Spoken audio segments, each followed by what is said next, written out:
Montana, January 1884. The blizzard had been raging for 6 days straight. They said it was the worst winter in 50 years, the kind that turned men into corpses and hope into frozen ash. Silas Granger knelt in the horse barn, his hands deep in blood and straw. The mare was struggling. She had been trying to birth this foal for 3 hours now, and Silas could feel her strength fading with every labored breath. Outside, the wind screamed like a living thing, throwing itself against the wooden walls with such fury that Silas wondered if this time the barn would finally come apart. Snow had piled halfway up the door. The lantern beside him flickered, casting wild shadows across the mare's heaving flanks. He was 44 years old. He had survived the war, survived cholera, survived losing everything that mattered. But there were nights like this when he wondered if survival was just another word for punishment. The mare screamed, her body convulsed. Silas pushed up his sleeves and reached in, feeling for the foal's position. There, one leg bent wrong. He worked carefully, repositioning, whispering words he did not believe anymore. Words about spring coming, words about tomorrow. The mare kicked once hard, catching him in the ribs. Pain exploded across his chest. He gasped, but did not let go. If she died, he lost $50. If the foal died, he lost his breeding line. These were the calculations of a man who had learned to survive by counting losses. Then the mare went still. For one terrible moment Silas thought she was dead, but then she shuddered, gathering herself for one final push. The foal came sliding out in a rush of fluid and membrane, landing in the straw like a miracle he had stopped believing in years ago. It was alive. Silas sat back against the barn wall, breathing hard, ribs screaming. The foal struggled to its feet, legs trembling. The mare turned her head, nuzzling it with the kind of tenderness that made something in Silas's chest tighten and hurt. He stood slowly, wiping his hands on his pants. His breath came out in white clouds. The cold was absolute. It crept through the cracks in the barn walls, through his coat, through his skin, settling into his bones like it planned to stay forever. That was when he heard it. A sound that did not belong to the storm. A knock. Silas froze. His hand moved automatically to the rifle leaning against the wall. Out here, 15 miles from the nearest town, visitors in a blizzard meant trouble, meant someone desperate, meant someone dangerous. The knock came again. Weaker this time, more like scratching. He grabbed the rifle and the lantern, pushed open the barn door. The wind hit him like a fist, stealing his breath. Snow swirled in the yellow light, thick as curtains. He could barely see 10 feet ahead, but he saw them. 2 shapes in the snow, massive shapes, collapsed just outside his door. Silas's heart stopped. They were not men. They were too large to be men. For one wild moment he thought they were bears. But bears did not wear torn deerskin. Bears did not have long black hair frozen to their faces. He stepped closer, raising the lantern. They were women, but they were giants.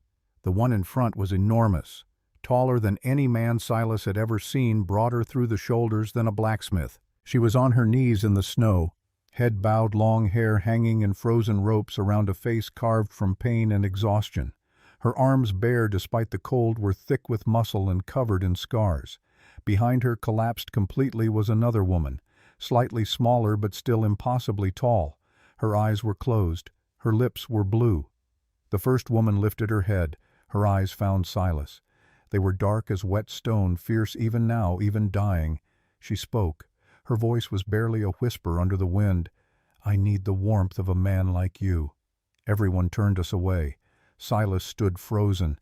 Every instinct screamed at him to shut the door, to bolt it, to pretend he had never seen them. Apache women. Giant Apache women. Nothing but trouble, nothing but death, wearing a different face. But then the woman reached out. Her hand, huge and scarred, grasped weakly at the doorframe. Her fingers were purple with frostbite. "Please, don't let my sister die in the cold. If you can only save one, save her." Silas looked at the woman behind her. Unconscious. Maybe already dead. Her chest barely moved.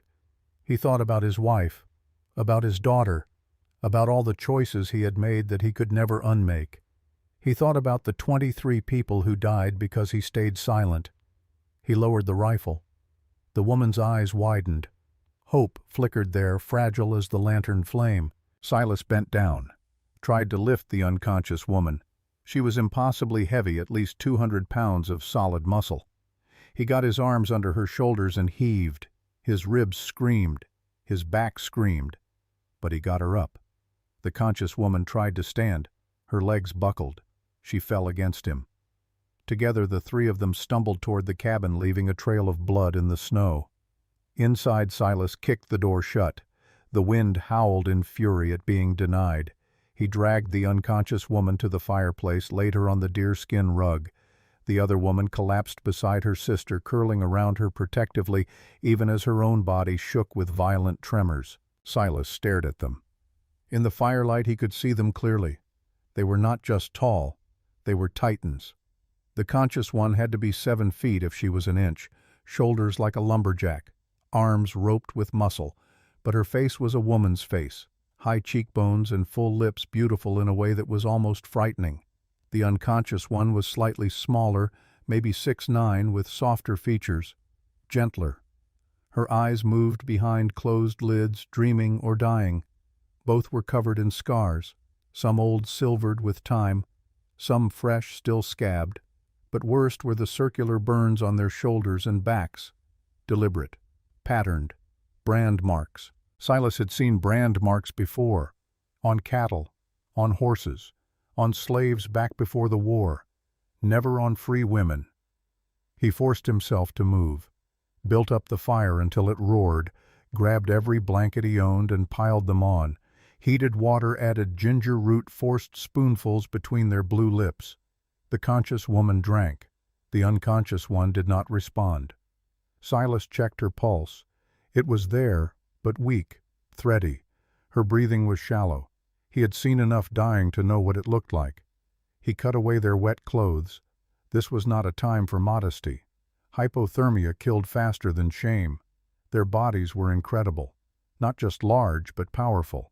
Muscles like corded rope under skin marked by violence and survival. He wrapped them in dry wool, tucked the blankets tight, kept the fire burning. The conscious woman watched him through half-closed eyes, suspicious, waiting for him to hurt them, waiting for the kindness to end and the cruelty to begin. But Silas just worked. He had learned a long time ago that words were cheap. Actions were the only currency that mattered. Hours passed. The storm hammered at the walls. The fire crackled. Slowly color returned to their faces. The conscious woman stopped shaking. The unconscious one's breathing deepened. Finally, just before dawn, the conscious woman spoke. "Why?" Her voice was low, rough as gravel, but there was music in it somewhere buried under years of pain. Silas sat back in his chair. He was exhausted. His ribs ached. His hands smelled like blood and birth and smoke. "Why did you help us?" He did not answer right away. Outside, the wind was finally dying. The worst of the storm was past. In a few hours the sun would rise on a world buried in white. "I made a choice years ago that cost innocent lives. I won't make that same choice again. Not tonight. Not ever." Silence settled over the cabin. The fire popped. The unconscious woman stirred slightly, her hand reaching out in sleep to touch her sister. The conscious woman's eyes filled with tears. She blinked them back, angry at herself for weakness.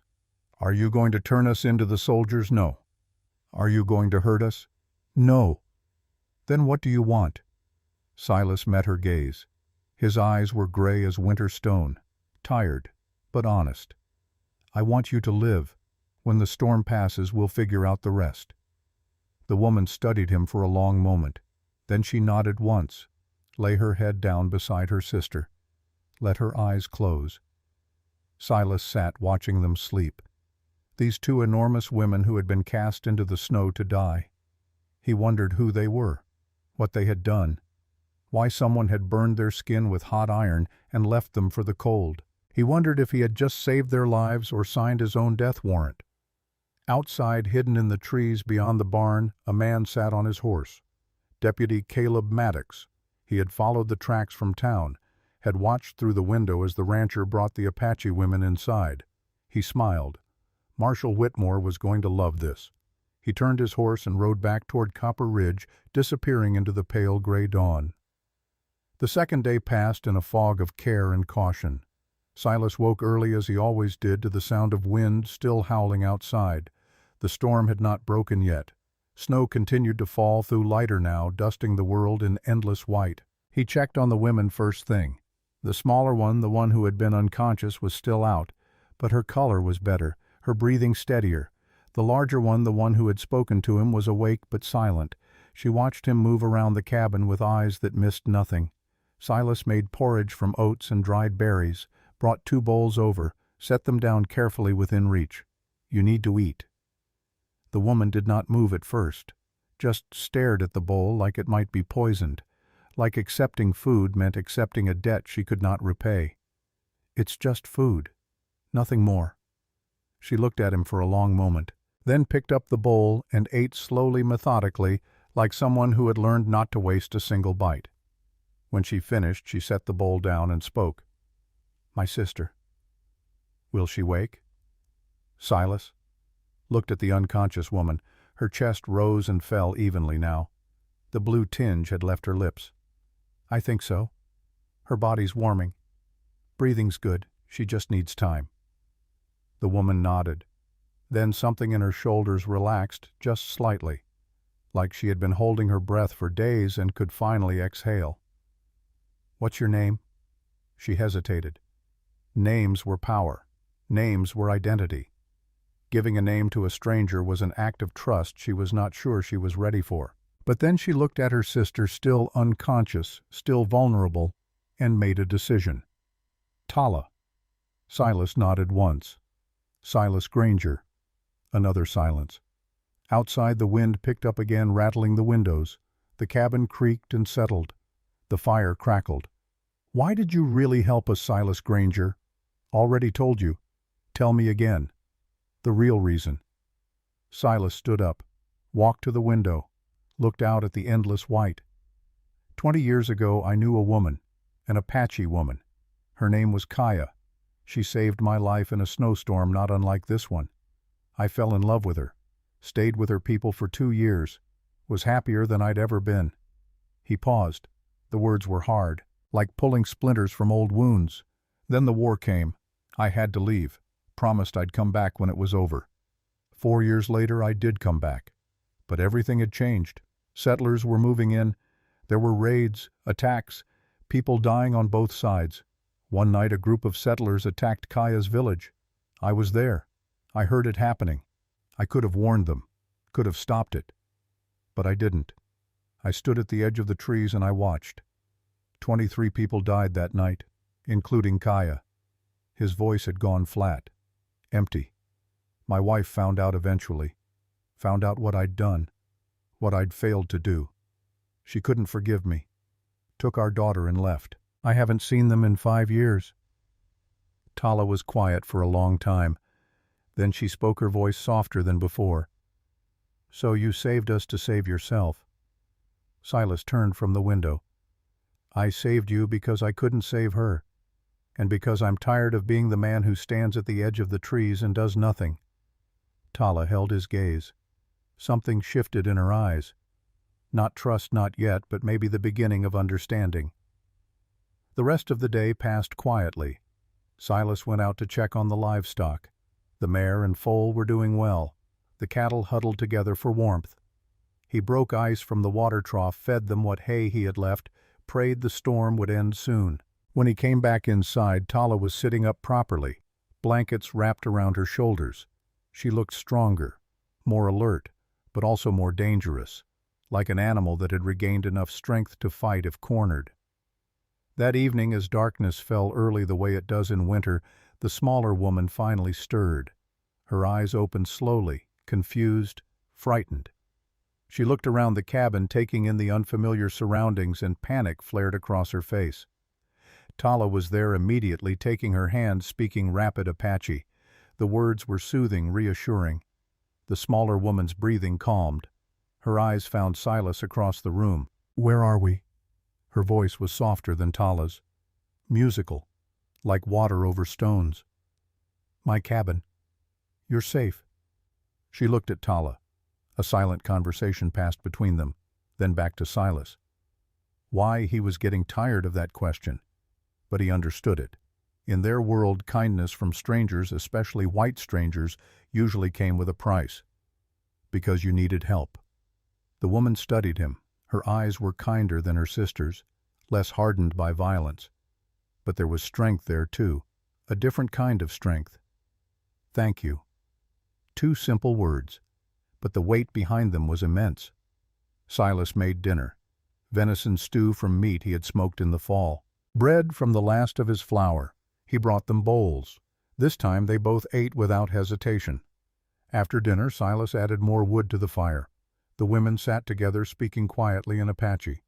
He could not understand the words, but he understood the tone. They were discussing him, deciding whether to trust him, deciding what to do next. Finally, the smaller woman spoke. "My name is Imala. Tala is my sister." Silas nodded. "Pleased to meet you properly, Imala." She smiled. It transformed her face, made her look younger, less burdened. "The burns on our backs. You saw them." It was not a question. "Yes. Do you want to know how we got them?" "Only if you want to tell me." Imala looked at Tala. Another silent conversation. Then Tala spoke. "We should tell him. He deserves to know what kind of trouble he's brought into his home." So they told him. The whole story. Their mother drinking poisoned water near the copper mines. Being born giant because of it. Growing up different too, tall, too strong, too much. Becoming warriors. Being respected, then feared, then hated. Imala's forced marriage to Chief Nalnish. 3 years of trying to conceive. 3 years of being blamed for her barrenness.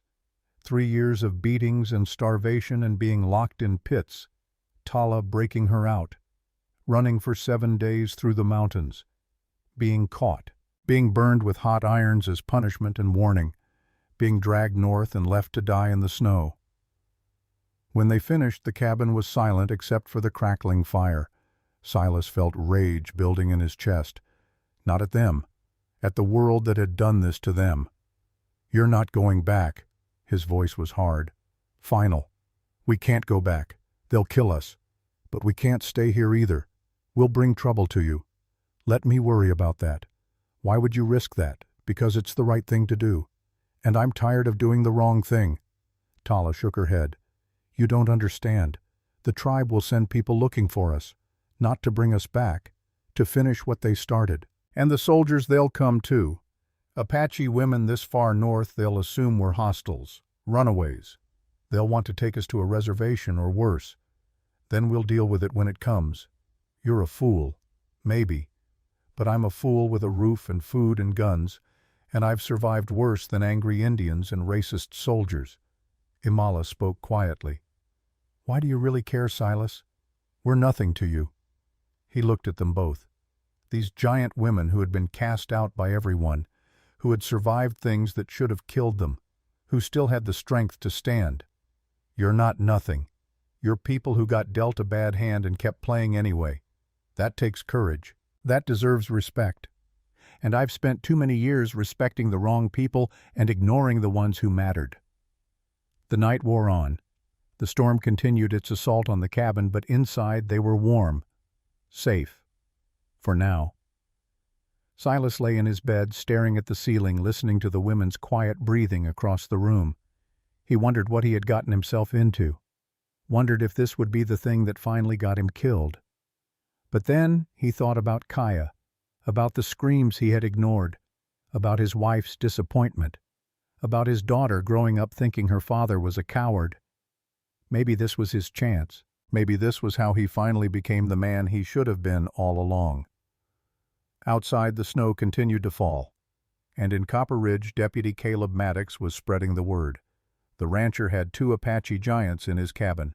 The marshal needed to know. The whole town needed to know. By morning, everyone would know. And then the real trouble would begin. The 3rd day dawned clear. The storm had finally broken. Sunlight streamed through the cabin windows, turning the snow outside into a blinding field of white diamonds. It was beautiful. It was also dangerous. Clear weather meant people could travel, meant visitors, meant trouble. Silas woke to find both women already up. Tala was standing by the window looking out at the mountains. Imala was trying to help with breakfast, moving carefully, still weak but determined to be useful. "You should rest." Imala shook her head. "I've rested enough. I need to move or my muscles will forget how." She was right, Silas knew. After trauma, after near death, the body needed movement to remember it was still alive, still capable. He let her help. They made breakfast together. Eggs from his chickens, the last of the bacon, more bread, coffee strong enough to wake the dead. They ate in companionable silence. Outside, the world was absolutely still. No wind, no sound, just endless white and blue sky. After breakfast, Silas stood. "I need to check on the cattle, clear some paths, make sure the barn's secure. Storm might be over, but the cold's not going anywhere. We'll help." Tala's voice was firm, not asking, stating, "You're not strong enough yet. We're strong enough to move snow, and we need to earn our keep." Silas wanted to argue, but he saw the look in Tala's eyes. She needed to work, needed to feel useful, needed to prove to herself that she was more than just a victim. "All right, but if either of you starts feeling weak, you come inside immediately. Frostbite and exhaustion don't care how tough you are." They bundled up in whatever clothes Silas could find that fit. His largest coat barely stretched across Tala's shoulders. His boots were too small, so they wrapped their feet in layers of wool and deerskin. They looked ridiculous, but they were warm. Outside, the cold hit like a wall. Breath froze instantly. The sun was bright but gave no warmth. This was the kind of cold that killed, the kind that made men lose fingers and toes and noses without even realizing it until too late. Silas showed them what needed doing. Clear the path to the barn, break the ice on the water trough, check the cattle for frostbite or injury, make sure the hay was dry and accessible. They worked for hours. Silas watched them amazed. Tala could lift loads that would take 2 men. She moved snow like it weighed nothing. Imala was slower, still recovering, but she worked with steady determination. By midday, they had accomplished what would have taken Silas 3 days alone. The ranch looked almost normal again, functional, ready for whatever came next. They went inside for lunch, heated up leftover stew, sat around the table. This time, the silence was comfortable, the silence of people who had worked together toward a common goal. Silas looked at them across the table, these giant women who had appeared at his door 3 nights ago, nearly frozen, nearly dead. Now they were sitting in his home, eating his food, looking almost relaxed. "Can I ask you something?" Tala looked up wary. "You can ask. We might not answer." "Fair enough. The doctor at Fort Apache. The one who told you about gigantism. What else did he say?" Amala's face clouded. "He said we probably wouldn't live past 30, that our hearts are too small for our bodies, that eventually they'll just give out." "What else?" "That we'd never have children, that our bodies can't support pregnancy, that even if we conceived, the baby wouldn't survive." Her voice had gone quiet, sad. "How old are you now?" "Imala is 26. I'm 29. So you've beat the odds already." Tala's laugh was bitter. "Is surviving past your expected death date really beating the odds? Or is it just prolonging the inevitable? It's a gift. Every day is a gift. Some people don't get as many as others. Doesn't make the ones you get less valuable. Spoken like a man who's not dying. We're all dying. From the moment we're born, we're dying. The only question is what we do with the time we have." Imala spoke softly. "You sound like our mother. She used to say that every sunrise was a blessing we didn't deserve but should be grateful for anyway. Where is she now, dead? The poisoned water. The cancer started in her stomach. Spread everywhere. She died when I was 16. Silas was quiet. Then he stood, walked to a cabinet, pulled out a bottle of whiskey, poured 3 glasses, brought them to the table. To mothers who taught us how to survive even when they couldn't survive themselves. They drank. The whiskey burned, going down. It felt like life, like warmth, like defiance. That afternoon, as Silas was splitting more firewood, he heard horses, multiple horses, coming fast. He looked up. 3 riders emerged from the trees. Deputy Caleb Maddox and 2 ranchers from town, hard men with hard eyes. Silas set down his axe, positioned himself between them and the cabin. "Caleb, Granger, heard you got yourself some visitors. News travels fast. In a storm like this?" "Yeah, makes a man wonder." Deputy Caleb's smile was cold. "Marshal Whitmore wants to talk to them. Apache women you got in there. They're resting. They nearly died. They're not going anywhere until they're healed. That's so Marshal wants to make sure they're not fugitives. Wants to ask them some questions. They're not fugitives. They're victims. That's for a judge to decide. Now step aside, Granger. You're not coming in my house." One of the ranchers spat tobacco juice into the snow. "You got no legal right to harbor them. We can take them by force. You can try." The tension was thick enough to cut. Caleb's hand moved toward his gun. Then the cabin door opened. Tala stepped out. All 3 riders froze. Tala stood in the doorway, 7 feet of muscle and fury. She wore one of Silas's old shirts, which barely fit across her shoulders. Her hair hung loose down her back. In her hand she held the splitting axe. Behind her, Imala appeared, only slightly smaller, just as imposing. The horses spooked. Caleb's mount reared. He fought to control it. "Jesus Christ! What the hell are they?" Tala stepped forward. Her feet were bare in the snow, but she did not seem to feel the cold. She walked right up to Caleb's nervous horse, looked up at him with eyes that promised violence. "You want us. Come and take us." Her voice was low, dangerous. The axe hung loose in her hand, but the threat was clear. Caleb's horse reared again. He struggled to control it. When he regained control, fear had replaced arrogance in his eyes. "This ain't over, Granger. Marshal's going to hear about this. You're harboring dangerous criminals. They're not criminals. That's not for you to decide." Caleb yanked his horse around. The other 2 men followed. They rode off fast, not looking back. When they were gone, Tala lowered the axe. Her hands were shaking. "We should leave, tonight. We're bringing trouble to you." Silas shook his head. "You leave now, you'll die. Cold's still deadly, and those men will be waiting on the road. Then what do? We stand our ground, together." Imala came down the steps, stood beside her sister. "Why are you doing this? We're nothing to you." Silas looked at both of them. These giant women the world had tried to break. "You're not nothing, not to me, and I'm done letting people die when I can stop it." That evening after dinner they sat around the fire. The mood was somber. They all knew what was coming. The deputy would be back, probably with the marshal, probably with more men. Silas cleaned his rifles, checked his ammunition, made sure his knives were sharp. He had fought in the war, had killed men, did not want to kill again, but would if he had to. Tala watched him. "You've done this before. Prepared for battle. 3 years in the Union Army. Saw action at Antietam, Gettysburg. Watched more men die than I can count. Why did you fight?" "Thought I was fighting to free people, to make the world better. Turns out war just makes the world bloodier. The rightness or wrongness of it gets lost in all the dying. Do you regret it?" "Fighting, no. The cause was just. But I regret every man I killed, every face I remember. War doesn't make heroes, it just makes survivors and corpses." Imala spoke quietly. "We've killed too. Had to. When we were warriors, raiders would attack. Other tribes wanting our land. We defended our people." Silas looked at her. "That's different. That's survival. What I did, what those soldiers did, that was politics dressed up as righteousness. Is there a difference?" "Not to the dead." Silence settled over them. Outside the temperature was dropping again. The clear day was giving way to a brutally cold night. Silas stood. "We should sleep.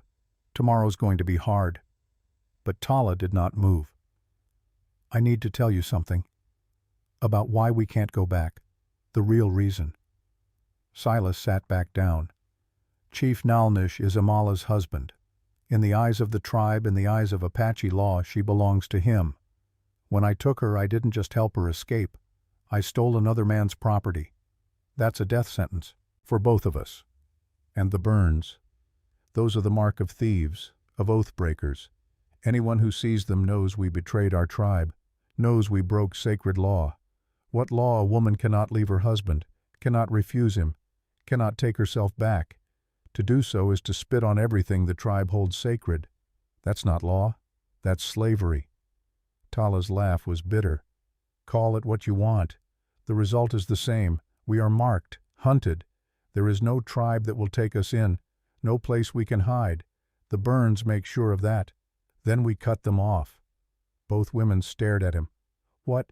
The burns. The scar tissue. We cut it off. I've done it before. During the war. Men with infected wounds. Sometimes you have to cut away the bad flesh to let the good flesh heal. That's madness. Maybe, but it's also survival. Those marks are a death sentence. Without them, you're just two tall women. With them, you're fugitives everywhere you go. Imala touched her shoulder where the burn mark was. Would it work? I don't know. Maybe. Probably leave worse scars, but at least they wouldn't be recognizable, wouldn't scream what you are to everyone who sees them. Tala looked at her sister. Imala looked back. Another one of those silent conversations. Then Tala nodded. When? Not tonight. We need to be ready for whatever the marshal brings tomorrow. But after. If we survive. We'll do it. If we survive. The words hung in the air like a prayer. They settled in for the night. Silas took first watch, sitting by the window with a rifle across his lap, watching the tree line, watching for movement, watching for trouble. Around midnight, Imala came and sat beside him. Can't sleep. She shook her head. Too much thinking. About what? About what happens next. About whether we'll live through tomorrow. About what kind of life we can have if we do. What kind of life do you want? She was quiet for a long time. Then she spoke, her voice barely a whisper. A simple one. A cabin like this. Animals to care for. Work to do.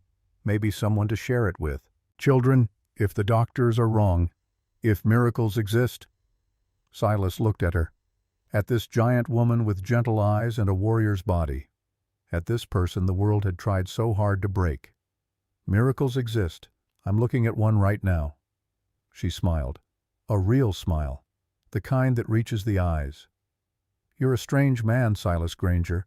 Most white men would have left us in the snow, would have turned us in for a reward, would have hurt us just because they could.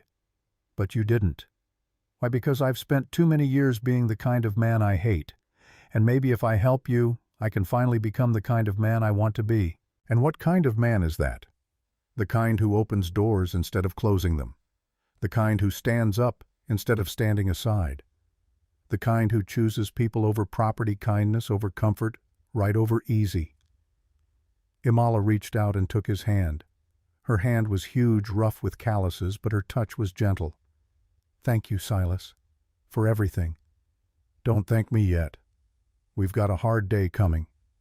I know, but thank you anyway. They sat together in the darkness, two broken people finding strength in each other. Outside the stars burned cold and bright. Inside the fire burned warm. And 15 miles south in Copper Ridge, Marshal Whitmore was gathering men. By dawn he would ride north with a dozen armed deputies and ranchers. By tomorrow night, this would be over. One way or another, it would be over. Dawn broke cold and clear. Silas woke to find Tala already up, standing by the window with a rifle in her hands. She had positioned herself where she could see the approach from town. Smart, tactical. This woman knew how to prepare for battle. "You've been up all night." Tala did not turn from the window. Someone had to watch. "You need sleep to fight." "I need less." "That's not true. You need rest, same as anyone." "Maybe. But I'll rest when I'm dead. Which might be today." Her voice was flat, matter of fact, like she was discussing the weather rather than her own potential death. Silas stood and joined her at the window.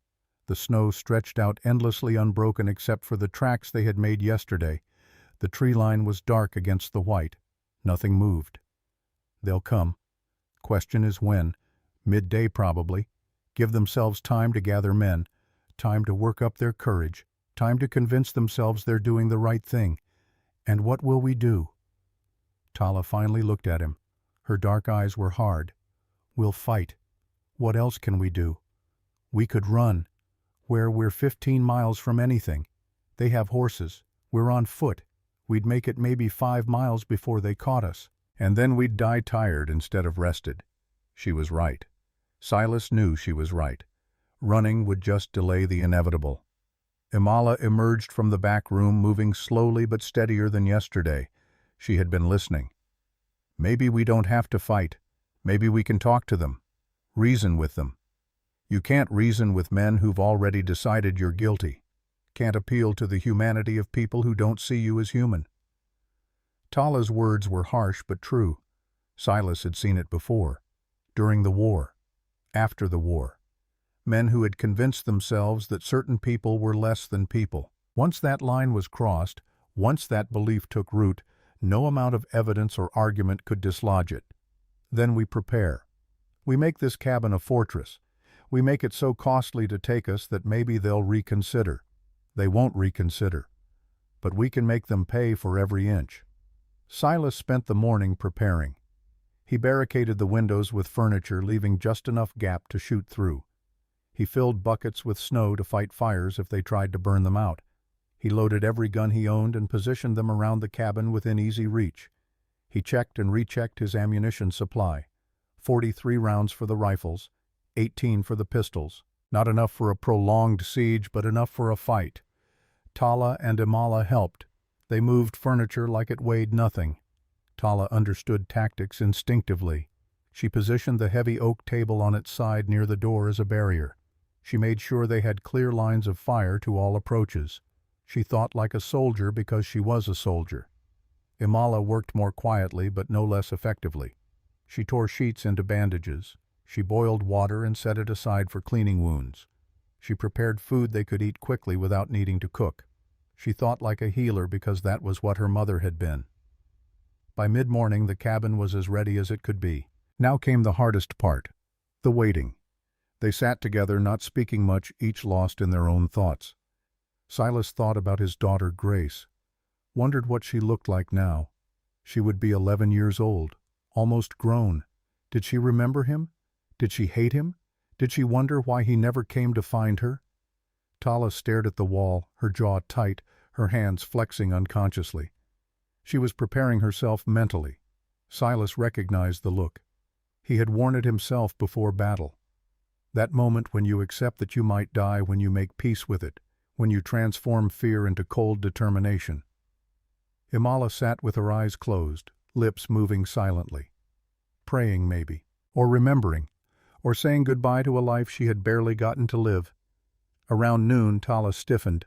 Horses, many horses. Silas moved to the window. She was right. A line of riders was emerging from the trees. He counted quickly. 12 men, all armed, led by Marshal Whitmore on a big gray horse. They stopped about 50 yards from the cabin, just out of easy rifle range. Smart. The marshal was no fool. Marshal Whitmore's voice carried across the snow. "Silas Granger. This is your last chance. Send out those Apache women and we'll let you be. Keep them, and you're guilty of harboring fugitives.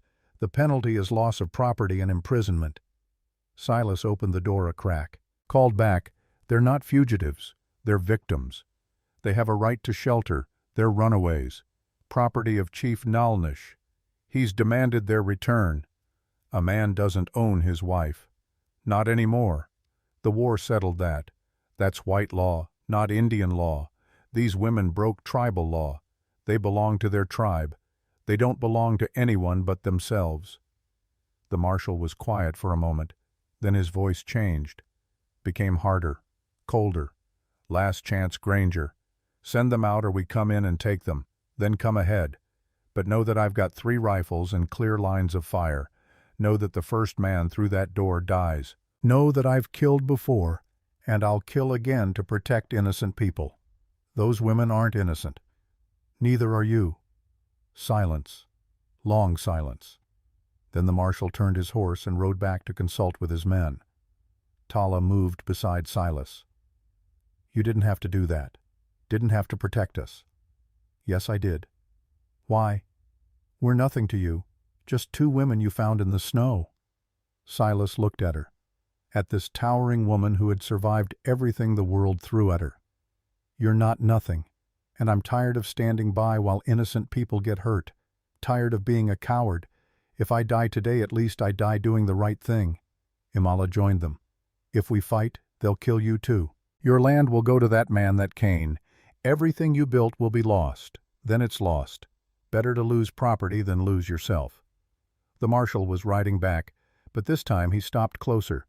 Maybe 30 yards. Still out of pistol range, but close enough that Silas could see his face clearly. Granger, I've got an offer. Let me come in and talk. Just me. No weapons. Let's see if we can settle this without bloodshed. Silas looked at Tala. She shook her head.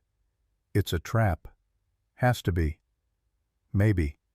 But maybe it's also a chance to end this without killing. And maybe he puts a knife in your back the moment you turn around. I'll take the chance. We can't fight 12 men and win. If there's any possibility of talking our way out of this, I have to try. Against his better judgment, against every tactical instinct he possessed, Silas called back. All right, but you come alone, unarmed, and you stand where I can see your hands at all times. Agreed. The marshal dismounted, removed his gun belt, held his hands up and walked slowly toward the cabin. Silas opened the door but stood in the doorway, rifle ready, blocking the marshal's view inside. Marshal Whitmore stopped 10 feet away.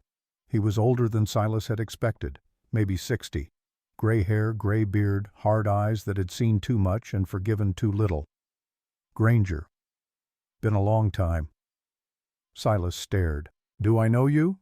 You don't remember me, but I remember you. Fort Kearney, 1862. You were a sergeant. I was a private. You saved my life during a Sioux raid, pulled me out of a burning wagon. Silas searched his memory. That had been 22 years ago. He had saved a lot of men during the war, could barely remember their faces. If that's true, then you know I'm not your enemy. That was a long time ago. Things change. People change. What changed, Marshal? What happened to make you into the kind of man who hunts women for sport? I'm not hunting them for sport. I'm enforcing the law. Whose law? White law says no man owns another person. Indian law says a woman is property. Which law are you enforcing? Because it seems to me you're just choosing whichever one lets you do what you already wanted to do. The marshal's face hardened. You don't understand the situation. Augustus Cain needs this land. There's copper underneath it. $50,000 worth. That copper could fund schools, roads, progress. Your stubbornness is standing in the way of the future. So this isn't about justice. It's about money. It's about the greater good. Sometimes one man has to sacrifice for the benefit of many. And those women, they're just convenient leverage.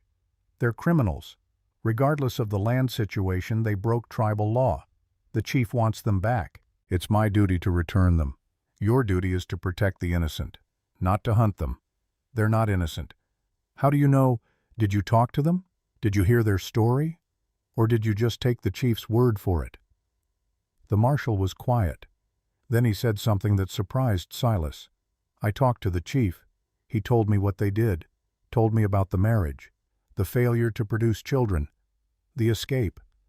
He showed me the tribal laws they broke. But I also talked to some of the other Apache. The women, the ones who served with Tala and Imala when they were warriors. You know what they told me? What they said, those two were the best fighters the tribe ever had. Said they were brave, honorable, kind to children and elders.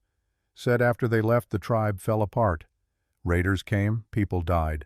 The chief blamed it on losing the warriors, but everyone knew the truth. He lost control, lost respect. And now he wants them back, not because they're criminals, but because he's desperate. So why are you here? Why are you doing this if you know the truth? The marshal looked tired. Old. Because I'm a coward too, Granger. Same as you used to be. I know what's right, but I also know what's practical. Cain owns this town, owns half the county. If I don't do what he wants, I lose my job, my pension, Everything I've worked for. So you'd rather be comfortable than right. Wouldn't you? Didn't you stand by once and watch innocent people die because it was safer? The words hit like bullets. Silas felt them land, felt the truth of them. Yes, I did, and I've regretted it every day since.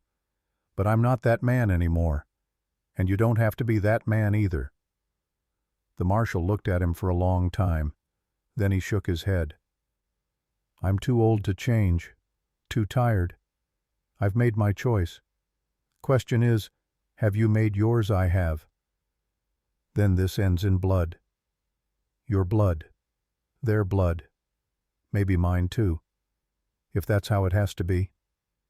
The marshal turned to leave, then stopped, turned back. For what it's worth, I'm sorry. You saved my life once. I wish I could return the favor, but I can't. I've got a job to do. Then do it. But know that I'll fight, and I'll make it cost you more than Cain's willing to pay. The marshal nodded once, walked back to his men. Silas closed the door. Tala was standing there, having heard everything. He's coming back, with all of them. I know. What do we do? Before Silas could answer, Imala spoke from across the room. We don't fight. We run. They both turned to look at her. We can't outrun horses. We don't run on foot. We take horses. While they're preparing to attack, we go out the back circle around to where they left their horses. Take 3 of the fastest ones. Ride hard for Fort Apache. Find the doctor. Get help. That's suicide. We'd never make it. Maybe not. But it's better than dying here. Better to die trying to escape than die trapped like animals. Tala looked at Silas. For the first time since he had met her, he saw uncertainty in her eyes. What do you think Silas thought about it? Thought about the odds. Thought about the 12 men outside. Thought about the 43 bullets he had and the 12 targets. Thought about Kaya burning while he watched. Thought about his daughter growing up fatherless. I think your sister's right. Fighting is brave but stupid. Running gives us a chance. Small chance, but a chance. So we run. We run. They gathered what they could carry quickly. Food, water, blankets, ammunition, packed it all into saddlebags they could grab fast. Silas gave each woman a pistol and showed them quickly how to use it. Point and shoot. Nothing fancy. Just survival. Then they waited for the right moment. The marshal and his men were gathered in a tight group discussing strategy, arguing about who would go first, who would kick in the door, who would face the rifles. Now. They slipped out the back window one at a time. Silas first, then helping each woman down. The snow was deep, but they moved quickly, quietly, circling wide through the trees. The horses were tied in a line unguarded because who would be stupid enough to try to steal horses from 12 armed men? They reached the horses. Tala moved among them with surprising gentleness, touching their noses, calming them, selecting the 3 strongest. She understood horses in a way Silas did not expect. She untied them smoothly, no panic, no rush, just efficient calm. They mounted, Silas on a bay gelding, Tala on a massive draft horse that could actually carry her weight, Imala on a smaller mare that looked fast. Then someone shouted. One of the deputies had seen them, was pointing. The marshal was turning, reaching for his rifle. Ride. They kicked their horses and exploded out of the trees. Gunshots cracked behind them. Bullets whizzed past. One horse screamed and went down, throwing its rider. But they were moving now, moving fast, snow flying up around them like clouds. The deputies scrambled for their remaining horses. Chaos erupted. Some mounted quickly. Others fumbled with saddles and reins. The marshal was screaming orders, but no one was listening. Silas looked back once, saw the cabin he had built with his own hands, saw the life he had made after the war, saw it all disappearing behind him. Then he turned forward and focused on one thing: survival, getting these women to safety. Behind them pursuit was gaining. The horses were strong, but the snow was deep. Progress was slow. Behind them pursuit was gaining. The deputies knew the land, knew the shortcuts, were slowly closing the gap.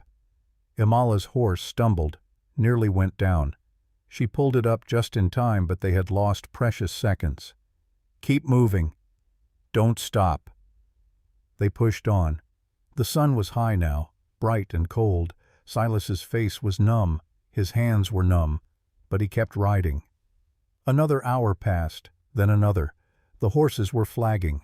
Foam flecked their mouths, their breathing was labored. They could not keep this pace much longer.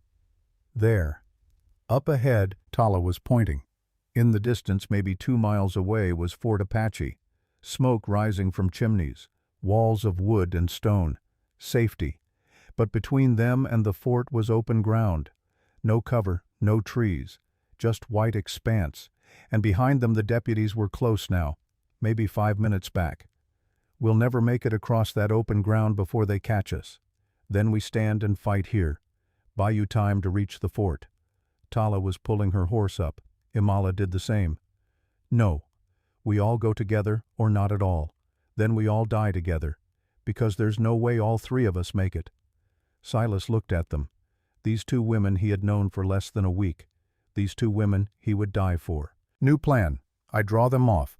Lead them away from the fort. You 2 ride straight in. Fast as you can.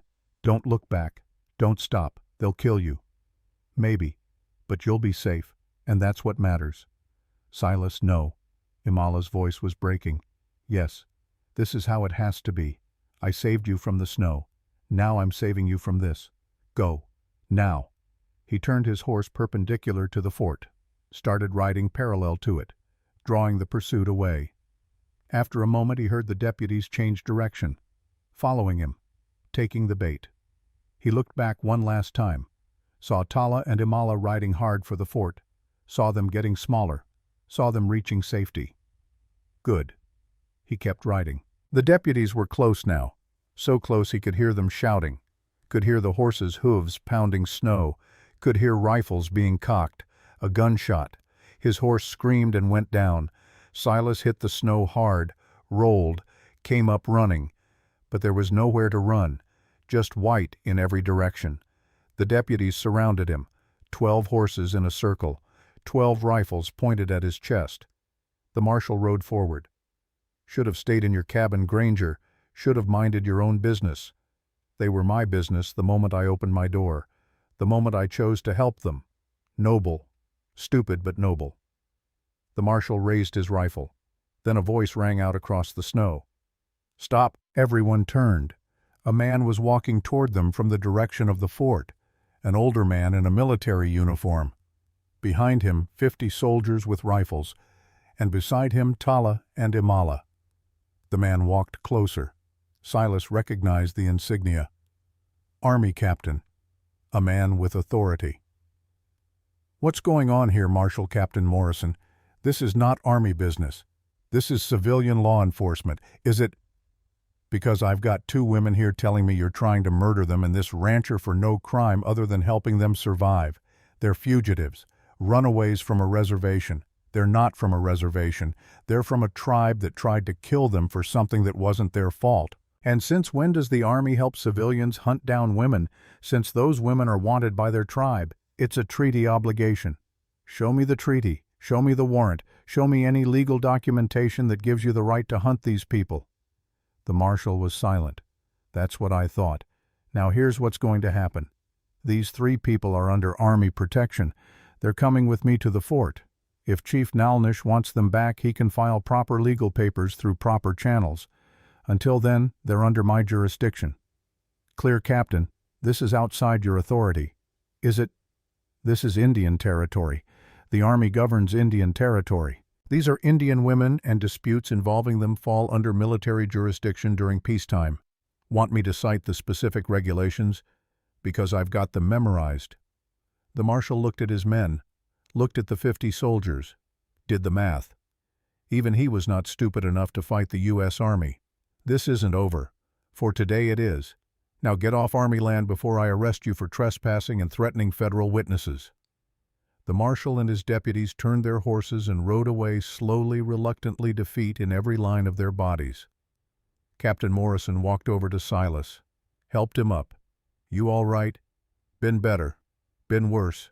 Those 2 women say you saved their lives. Say you risked everything for them. Just did what was right. Not many men would. Not many men do. I respect that. He gestured toward the fort. Come on, let's get you all warmed up. Then we need to talk about what happens next. The fort's medical building was warm. Silas had not realized how cold he was until the heat hit him and his entire body started shaking. Tala and Imala were already inside, sitting on examination tables while an army doctor checked them over. Dr. Emil Hartmann was 60 if he was a day. German accent thick enough to cut with a knife. Gray beard, wire glasses, hands that shook slightly with age but moved with practiced precision. So, you are the giants I have heard about. His voice was clinical but not unkind. He examined Tala first, listened to her heart, checked her eyes, felt her bones and joints, measured her height precisely, 7 feet and 1 inch. Then Imala, 6 feet 9 inches exactly. When he finished, he sat down heavily in a chair. Gigantism, acromegaly, caused by tumor on pituitary gland. Or in your case, more likely environmental. Chemical exposure during development. You said your mother drank poisoned water. Imala nodded. From the copper mines. The water was green, made people sick. Dr. Hartmann nodded grimly. Arsenic, mercury, other heavy metals. In pregnant women can cause developmental abnormalities in fetus. Your case is rare but not unprecedented. I have read about similar cases in medical journals. Children exposed to industrial chemicals growing to abnormal sizes. Will we die young? The question came from Tala. Blunt, direct, no softening. Dr. Hartmann looked at her over his glasses. Honestly, I do not know. The literature suggests yes. Heart cannot sustain body of this size forever. But literature is based on small sample size. Every case is different. You may live to 30, may live to 60. No way to predict. And children? Can we have children? The doctor's face softened. Again, I cannot say for certain. Your reproductive system appears normal, but pregnancy would put enormous strain on heart and body. Risk of death during childbirth would be high, very high. I would not recommend it. But it's possible, anything is possible. But probability is low, and danger is extreme. Imala's face fell. Tala reached over and took her hand. Thank you for your honesty, doctor. I wish I had better news. But I will say this. You two have already beaten odds. You survived childhood with this condition. Survived abuse. Survived being left to die in snow. You are fighters. Survivors. Do not let my prognosis steal your hope. After the examination, Captain Morrison took them to a small quarters building. 2 rooms with beds, a stove, a table. Simple but warm and safe. You can stay here as long as you need. The fort is neutral ground. The marshal can't touch you here. Neither can your tribe. What's the catch? Tala's voice was suspicious. Nothing was ever free. There was always a catch. No catch. But we need to figure out a long-term solution. You can't stay here forever. Eventually you need somewhere permanent to go, somewhere safe. Where would that be? We can't go back to the tribe, can't stay on white land without protection. Where do people like us belong? Morrison was quiet for a moment. I don't know. But we'll figure something out. After he left, the 3 of them sat together, exhausted, relieved, but also uncertain. What do we do now? Imala's question hung in the air. Silas had no answer. He had lost his ranch, lost everything he owned. All he had left was the clothes on his back and 2 women who needed protection he could not provide. We start over, find a new place, build a new life. Where I don't know. But we'll find somewhere. Has to be somewhere in this big country where 3 outcasts can make a life. Tala stood and walked to the window, looked out at the fort, at the soldiers drilling in the snow, at the flag snapping in the wind. I've been fighting my whole life, fighting to prove I was strong enough, brave enough, good enough, and it never mattered. No matter how many battles I won, I was still just the cursed giant, the freak, the monster. You're not a monster. Then what am I? You're a woman who survived, who protected her sister, who kept fighting when anyone else would have quit. That makes you a warrior, a real warrior. Not because of your size or strength, but because of your heart." Tala turned to look at him. Her eyes were wet. "Why do you care so much? We've destroyed your life, cost you everything." "You didn't destroy anything. I made a choice. I'd make it again." "Why?" "Because for the first time in 20 years I'm proud of who I am. I'm proud of the choice I made. I'm proud to be the man who stood up instead of standing aside. That's worth more than any ranch, more than any property. That's worth everything." Imala stood and walked over to Silas. She was so tall she had to look down to meet his eyes. She reached out and touched his face gently. "Thank you, Silas Granger, for giving us back our lives." Then she leaned down and kissed him, softly, gently. A kiss that held all the gratitude and affection and hope she had been too afraid to show before. When she pulled back, Silas was speechless. Tala was staring. Imala was blushing. "I'm sorry. I shouldn't have. No. Don't apologize." That was. He did not know how to finish the sentence. Did not have words for what he was feeling. Tala broke the tension. "Well, this is complicated." They all laughed. Real laughter. The kind that releases tension and fear and brings people together. That night they shared a meal provided by the fort. Beef stew, fresh bread, real coffee. They ate slowly, savoring each bite, talking quietly about small things. Not the past, not the uncertain future, just the present moment. After dinner, Silas stepped outside, needed air, needed to think. Imala followed him out. They stood together in the cold breath, steaming, looking at the stars. "What are you thinking about my daughter?" "Grace. She'd be 11 now. Wonder if she's happy, if she remembers me, if she hates me for not coming to find her." "Why didn't you?" "Because I was ashamed. Ashamed of what I'd become, what I'd done. Didn't want her to see me that way. Thought she was better off without me. And now I think maybe I was wrong. Maybe she needs to know that people can change, that mistakes don't have to define you, that you can choose to become better. You should go find her. After this is settled, you should tell her that." "Maybe I will." They were quiet for a moment. Then Imala spoke. "That kiss, earlier, I meant it. I know it's strange. I know I barely know you. But you make me feel safe. Make me feel like maybe I could have a normal life. Maybe even be happy." "Imala, I'm 20 years older than you. I'm a broken-down rancher with nothing to my name. You could do so much better, better than a man who risked everything to save me, a man who chose right over easy." "I don't think so." She took his hand. Her huge hand dwarfed his, but somehow it felt right. "I don't know what happens next. Don't know where we'll go or how we'll survive. But I know I want you with us. Want you beside us. If you'll have us." Silas looked at her. This giant woman with the gentle heart. This person who had survived everything and still had the courage to hope. "I'd be honored." They stood together under the stars, two broken people finding wholeness in each other. Inside, Tala watched through the window. A small smile played at her lips. Her sister deserved happiness, deserved love, deserved all the things the world had tried to deny her. And maybe, just maybe, they all deserved a second chance. The next morning, Dr. Hartman requested to see Imala and Tala again. His face was serious when they entered his office. "I have been thinking about your condition, about the burns, the scarring, the marks that identify you as runaways, and I have a proposal. We're listening. I can remove the scar tissue, surgically, cut it away and suture the wounds closed. It will leave different scars, larger scars, but they will not be recognizable as tribal punishment marks. To anyone who sees them, they will just be old injuries. How dangerous is it? Any surgery is dangerous. Risk of infection, blood loss.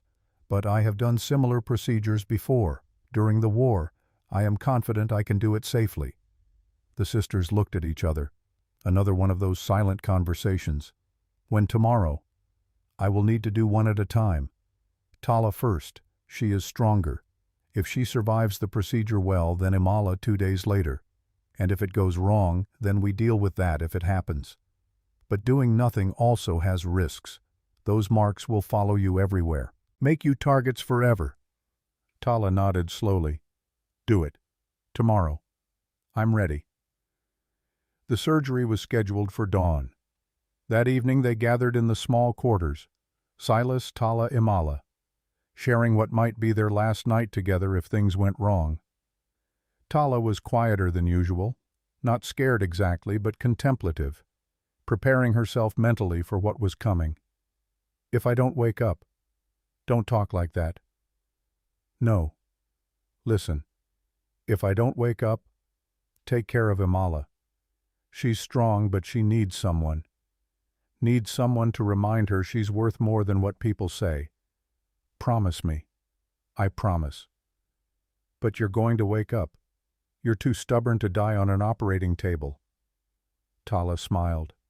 "Maybe, but just in case." She stood and walked over to Silas, put her huge hand on his shoulder. "Thank you. For everything. For giving us a chance when no one else would. For being brave when it mattered. For being a good man in a world full of bad ones. I'm not that good. You're good enough. That's all any of us can be. Good enough to try. Good enough to care. Good enough to stand up when it's easier to walk away." She turned to her sister. "Imala, I love you. Always have. Always will. No matter what happens tomorrow, remember that. Remember that everything I did for you."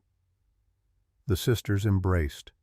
Two giant women holding each other like the world was ending. Maybe it was. Maybe it was also beginning. That night Silas lay awake thinking about everything that had happened. 1 week ago he was a lonely rancher waiting to die. Now he was a man with purpose, with people depending on him, with a reason to live beyond just existing. He thought about Kaya, about the screams he had ignored, about the cowardice that had defined him for 20 years.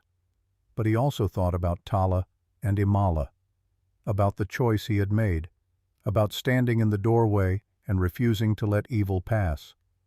Maybe redemption was possible. Maybe people could change. Maybe the past did not have to define the future. He hoped so.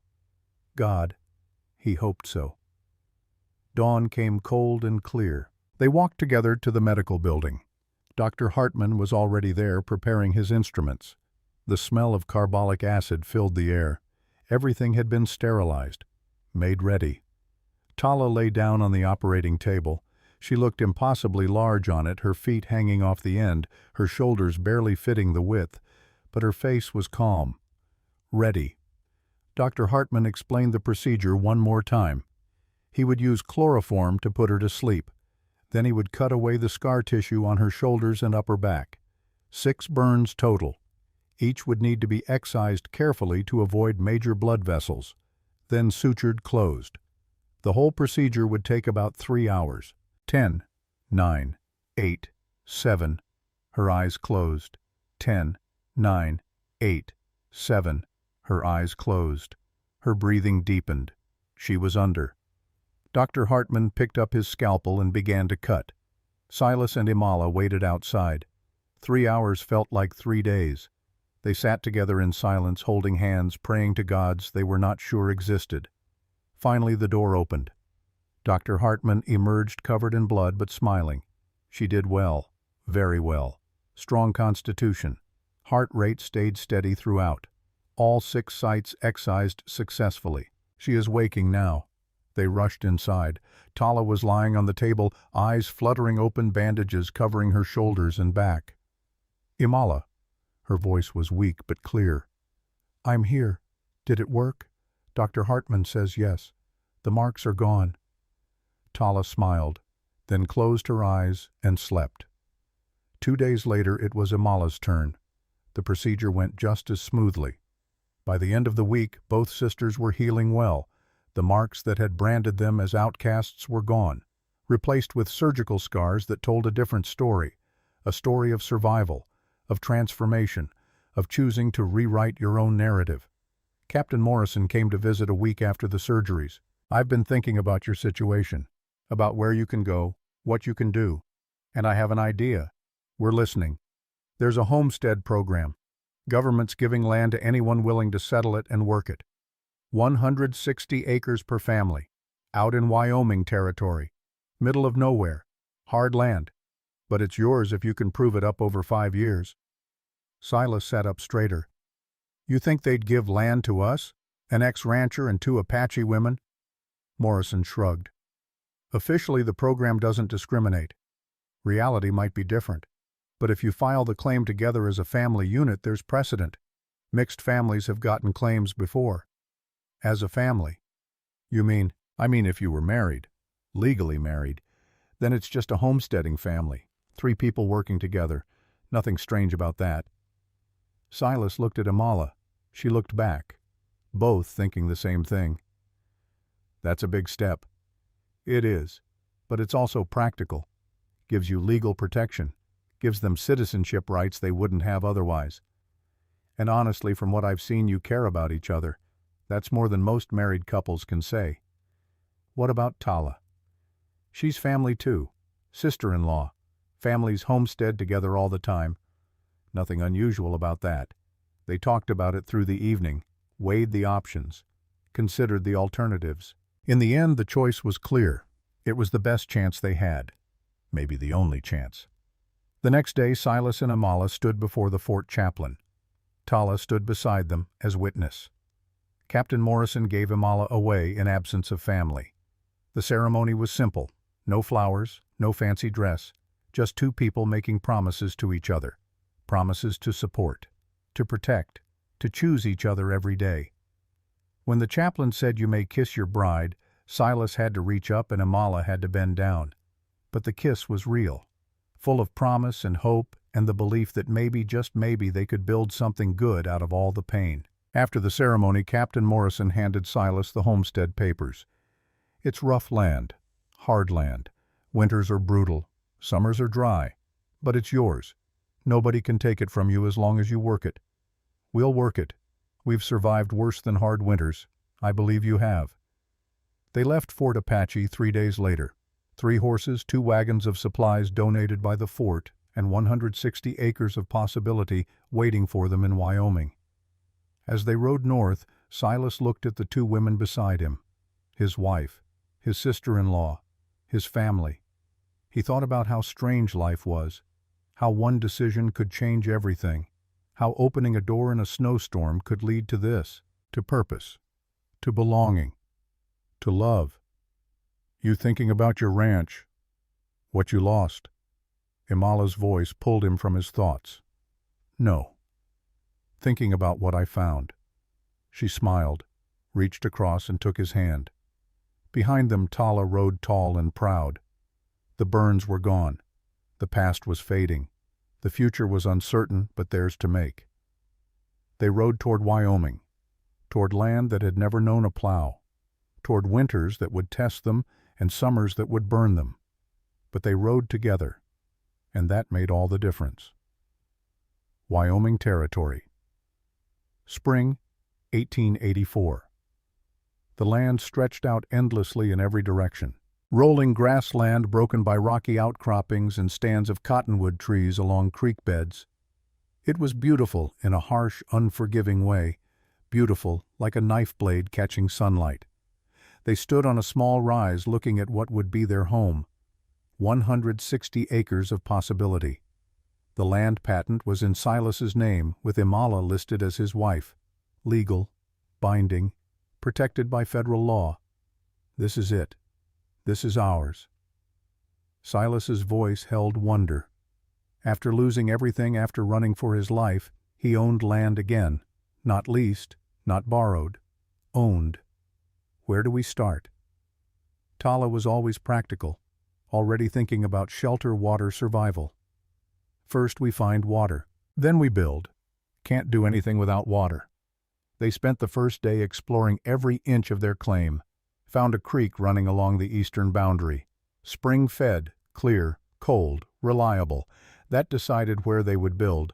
Near the creek but high enough to avoid flooding. Protected from north wind by a stand of trees. Open to the south for sun and warmth. That night they camped under the stars. No shelter yet. No walls. Just bedrolls and a fire, and the 3 of them looking up at more stars than any of them had ever seen. You scared? Amala asked the question quietly, directed at no one in particular but answered by Silas. terrified.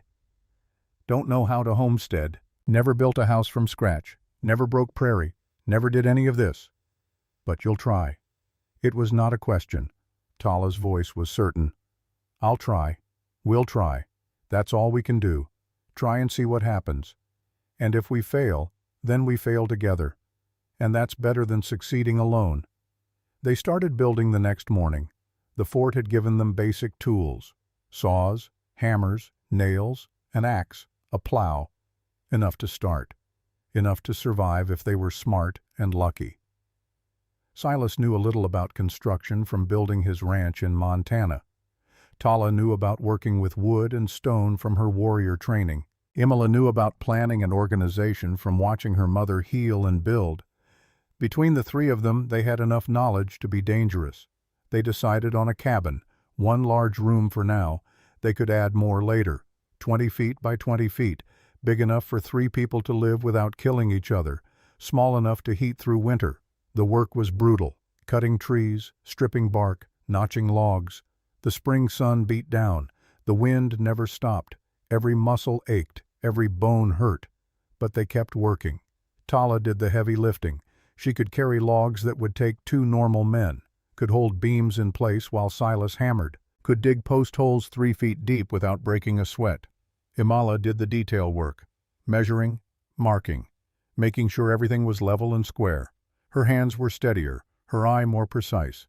Silas did the skilled work, the joinery, the fitting, the making sure everything locked together properly. They worked from dawn until dark, ate simple meals, slept like the dead, woke up and did it again. After 2 weeks, the walls were up. After 3 weeks, the roof was on. After a month, they had windows and a door and a floor made of split logs.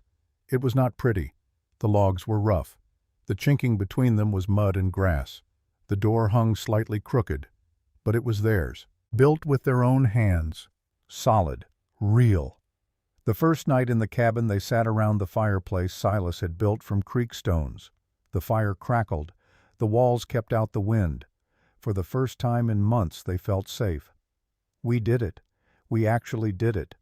Imala's voice held disbelief and pride. This is just the beginning. Now we need to break ground, plant crops, build a barn, get livestock. Always more work. Tala's voice was tired but content. Always. That's what homesteading is. Work until you die, then hope someone else keeps working. Sounds terrible. It is, but it's ours. Nobody can take this from us. As long as we work the land, prove it up, it belongs to us. That's worth any amount of work. They fell into a rhythm. Silas and Tala spent days breaking prairie with the plow. The grass had roots that went down 3 feet, thick as rope, hard as iron. The plow broke twice. Silas fixed it with scrap metal and hope. They kept going. Imala planted the garden: potatoes, onions, carrots, beans, things that grew in harsh conditions, things that could feed them through winter. At night they were too tired to talk much, just ate and slept and prepared to do it all again. But slowly, impossibly, the land began to respond. Green shoots appeared in the garden. The broken prairie turned into furrows ready for planting. The homestead began to look like a real place people lived, a place with purpose. 2 months after arriving, Silas rode into the nearest town, a place called Rawlins, 50 miles south. He needed supplies: seeds, tools, nails, things they could not make themselves. He tied his horse outside the general store and walked in. The store owner was a thin man with suspicious eyes. He looked Silas up and down. "Help you need supplies. Got a list." Silas handed over the paper. The store owner read it, raised an eyebrow. "This is a lot. You starting a farm homestead, up north. Got my claim approved through Fort Apache." "That's so. You and who else?" "My wife and her sister." The store owner's expression changed, became more guarded. "Your wife. She white?" Silas met his eyes without flinching. "She's Apache." "That a problem?" The store owner was quiet for a moment, then shrugged. "Your business. But you should know, some folks around here, they don't take kindly to mixed couples, especially with Indians. I'm not asking for kindness, just supplies. You selling or not?" The man nodded slowly. "I'm selling. Don't care who your wife is. Money's money." He gathered the supplies. Silas paid in cash. Federal dollars from selling his Montana cattle before fleeing. Not much left, but enough. As he was loading the wagon, a man approached. Big, bearded, mean-looking. "You the one married to a squaw?" Silas turned slowly. "I'm the one married to my wife. And unless you got business with me, I'd appreciate you moving on. I got business. Name's Dutton. I own the big spread east of here, 10,000 acres. And I don't like having Indians as neighbors. Good thing we're not neighbors then. My claim is north. Nowhere near you. Close enough. Indians bring trouble. Raids, theft, violence. My wife isn't a raider. She's a homesteader. Same as you were once, probably." Dutton stepped closer. His breath smelled like whiskey and tobacco. "I'm warning you. 'Cause any problems, bring any of your Indian friends around and I'll burn you out myself. We got ways of dealing with people who don't fit." Silas felt anger rising, hot and tight, but he kept his voice calm. "I'm not looking for trouble. Just trying to work my land. But if trouble comes to me, I'll deal with it. Fair warning." Dutton laughed, harsh and mocking. "You think you're tough, one man and 2 women against the whole territory. You'll be dead or gone by winter? Maybe. But I'll still be here when you finish talking." Silas climbed onto the wagon and drove away. He could feel Dutton's eyes on his back, could feel the threat hanging in the air. He told Tala and Imala about the encounter that evening. "So we have enemies before we even meet most of our neighbors." Tala's voice was unsurprised. She had expected this. "We have one enemy, one man with a loud mouth. That doesn't mean everyone's against us. It only takes one to cause trouble. Then we'll handle trouble if it comes. But we don't run. We don't hide. We live our lives and dare the world to stop us." Imala reached across and squeezed his hand. Together. Together. Summer came hot and dry. The garden grew despite the heat. The crops Silas had planted in the broken prairie struggled but survived. They built a small barn, got 6 chickens from a traveling peddler, bought 2 goats for milk. The homestead was starting to look like a real farm, but tension was building. Dutton spread word about the Indian women on the northern claim. Some people did not care. Some did. 3 times riders came by, just watching, not threatening directly but making their presence known. Silas started carrying his rifle everywhere. Tala and Imala learned to shoot properly, not just point and hope, but aim and hit. One evening in late July, as the sun was setting, 5 riders appeared on the horizon. They came slowly, deliberately, stopped about 50 yards from the cabin. Dutton was in front. The same 4 men Silas had seen watching before were with him. "Granger." "Come out here." Silas stepped out, rifle in hand, but pointed down. Tala and Imala appeared in the doorway behind him. "What do you want, Dutton?" "Want you gone. Want your squaw gone. Want this land available for real settlers. We are real settlers. Got federal papers to prove it. Papers can burn. Cabins can burn. People can disappear. The threat was clear. Direct. You threatening me on my own land. Just giving you options. Leave now, we'll leave you alone. Stay and things get complicated." Silas raised his rifle. "Not aiming, just ready. I'm not leaving. This is my land, my home. You want me gone, you'll have to kill me. And I won't die easy. 1 man against 5. Those are bad odds. 1 man and 2 women. And we're all armed. You might win, but how many of you die first, you want to find out." The riders shifted nervously. Dutton's face reddened. "This isn't over. It is for today. Now get off my land before I defend it." For a long moment, nobody moved. Then Dutton yanked his horse's head around and rode off. The others followed. When they were gone, Silas lowered the rifle. His hands were shaking. "That was stupid brave." Tala's voice held grudging admiration. "That was just stupid. They could have killed us all, but they didn't. Because bullies fold when you stand up to them. Not always, but often enough. And if they come back, then we fight. What else can we do?" That night they took turns on watch. two sleeping while one watched the approaches. Nobody came. But nobody slept easy either. The next morning an unexpected visitor arrived, a woman on a horse. She was maybe 50, weathered by sun and wind, but with kind eyes. "Hello, the cabin." Silas stepped out, cautious but not hostile. "Morning, ma'am." The woman dismounted. "Name's Margaret Welsh. I own the claim west of yours. Heard you had trouble with Dutton yesterday. News travels fast. Always does. I wanted to come by and tell you not everyone around here thinks like him. Some of us remember what it was like to be new, to be different, to be judged before we even got a chance." She glanced past Silas to where Imala and Tala had appeared. "Those your wife and sister-in-law?" "Yes, ma'am. They look like they can handle themselves." "They can." "Good. Because you're going to need that. Dutton's not going to let this go. He's got pride and meanness in equal measure. Bad combination. Any advice? Don't back down. But don't provoke either. Work your land. Keep to yourself. Let time prove you're not a threat. Most people will come around eventually. The ones who don't, well, you deal with that when you have to. Thank you for the advice." Margaret mounted her horse. "One more thing. End of summer we have a barn raising. Whole community comes together to build. You should come. Let people meet you. See you're just folks trying to make a living. We'll think about it. Do more than think. Show up. Bring food to share. Work alongside everyone else. That's how you become neighbors instead of strangers." She rode off before Silas could respond. "What do you think?" Imala had come up beside him. "I think it's either a trap or an opportunity. Hard to tell which. Could be both. Could be. But maybe she's right. Maybe the only way to stop being the outsiders is to show up and be part of things." Tala joined them.